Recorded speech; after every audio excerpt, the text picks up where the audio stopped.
Mahatma Gandhi, Rosa Parks, and Mother Teresa walk into a bar. What do they say to each other?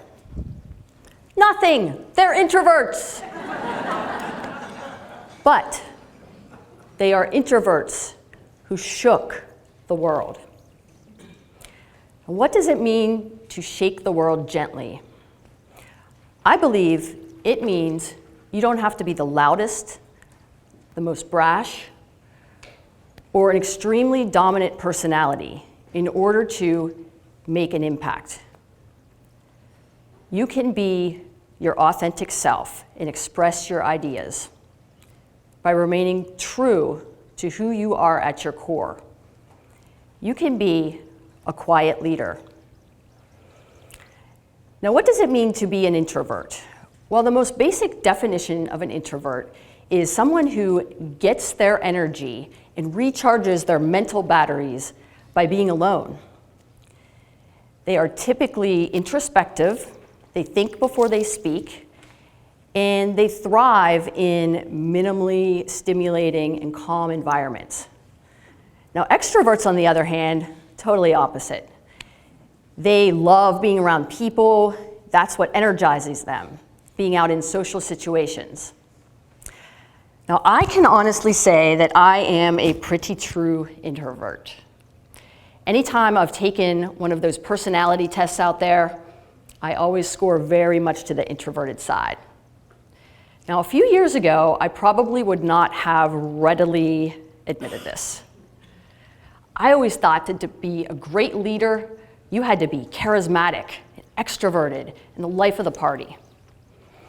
But then I was introduced to a brilliant book called Quiet: The Power of Introverts in a World That Can't Stop Talking.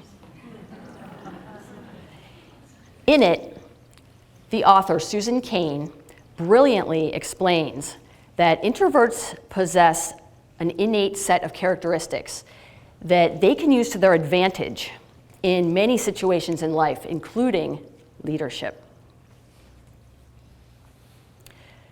She not only made being introverted acceptable, she made it kind of cool. And by reading her work, it showed me what I already had suspected, that introverts can make excellent leaders. Let's start with Mahatma Gandhi. Gandhi used his introverted techniques to be able to lead India from British rule, to freedom from British rule. He inspired civil rights movements around the world.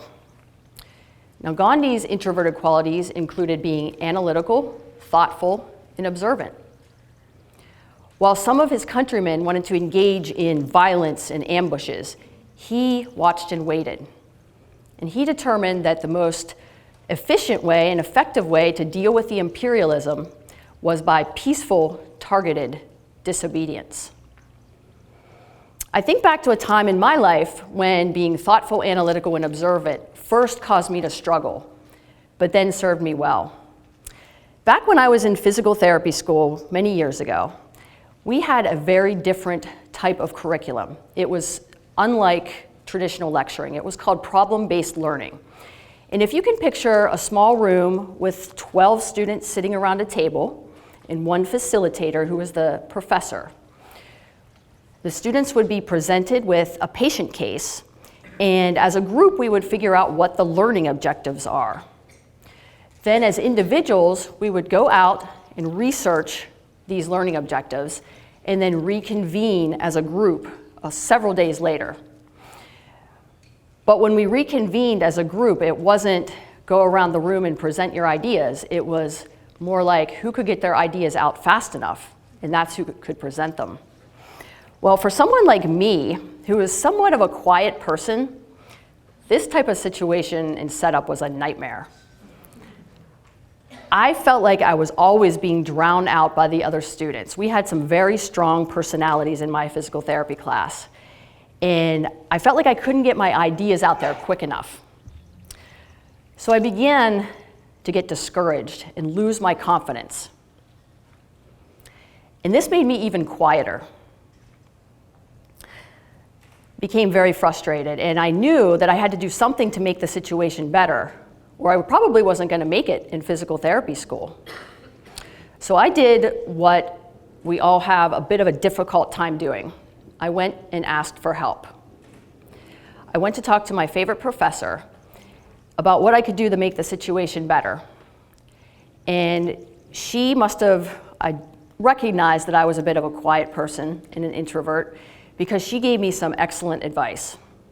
She said, don't try to be something that you're not.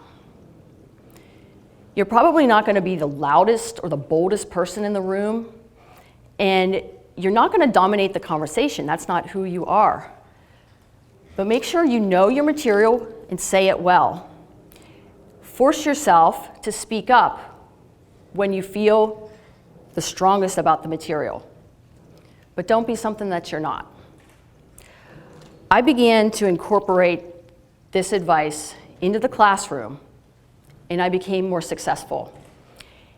And time again, I have used this invaluable advice as I make my way in the world. Now, just as Gandhi used his introverted tendencies to help lead him to freedom, in his country to freedom, Rosa Parks was able to stand up for herself by using passive resistance, which was another one of her innate introvert tendencies. Rosa Parks was able to make history by uttering one single word: no. She could have gotten angry and emotional, making her situation worse inevitably. But she excelled at managing her emotions. Imagine the people that day on the bus, those eyes around her watching in awe as she made history by remaining seated quietly. Introverts excel at managing their emotions. Think about a time when you have witnessed someone that has lost control of their emotions. They typically regret what they say and what they do. Introverts can manage their emotions well, and this makes an excellent leadership quality. Another quality that is so important that introverts possess is empathy. Mother Teresa was a larger-than-life figure who had an invaluable empathetic quality. By seeing the poor people of Calcutta as people, she was able to be strengthened to demand resources, recruit volunteers, and to make change happen on a deeper level.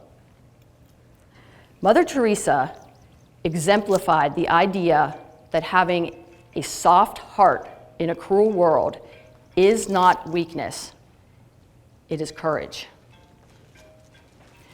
So I have some advice for any of the introverts out there. If you ever feel drowned out or like you're not able to get your ideas out there quick enough because you're maybe a little bit on the quieter side, I want you to do what you need to do to effectively express your ideas, especially when they are meaningful for you.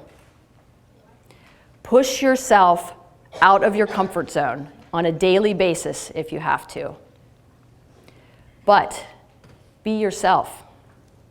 The world needs more authentic leaders that have the analytical qualities of Mahatma Gandhi, the level-headedness of Rosa Parks, and the understanding of others, like Mother Teresa. And for the extroverts out there, I have some advice for you too. If you recognize that someone in your life is struggling in any of the ways that I've talked about today, give them encouragement. Encouragement to express their ideas and encouragement to be themselves. Give them the space they need to formulate their ideas and their thoughts. And remember, hesitancy does not always mean uncertainty. Great ideas live in the introverts all around us. Who knows what problems can be solved by just simply asking for everyone's input involved? And I have one final thought. Never assume that loud is strong and quiet is weak. Join me in celebrating the unique qualities of introverted leaders. Together, we can gently shake the world.